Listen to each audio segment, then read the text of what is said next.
Hi అండి, నా పెళ్ళి నేను బెంగాల్ వచ్చి 7 సంవత్సరాలు అవుతుంది. ప్రతి సంవత్సరం కూడా ఈ ఛట్ పూజకి మిస్ అవ్వకుండా వెళ్తాను. కానీ ఈసారి టైం కుదరకైతే మిస్ అయిపోయాను. ఇది బిహారీ వాళ్ళు చేసుకునే అతి పెద్ద పండుగ.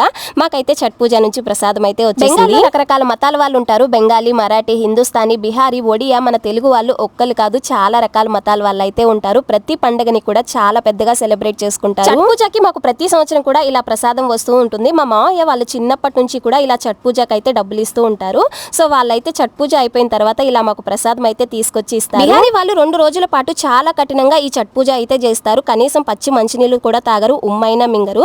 సూర్యాస్తమయం టైంలో అలానే సూర్యోదయం టైంలో చెరువులో నుంచొని సూర్యునికి అయితే పూజ చేస్తారు. లాస్ట్ టైం నేను ఇలానే ప్రసాదం వీడియో పెట్టినప్పుడు చాలా మంది మా ఇత్తడి చాట గురించి అయితే అడిగారు. ప్రతి సంవత్సరం ఇలానే ఇస్తాం కాబట్టి అత్తయ్య వాళ్ళు ఇంకా ఇత్తడి చాటలోనే ఇస్తూ ఉంటారు. మా పేరు మీద పూజ కూడా చేస్తారు.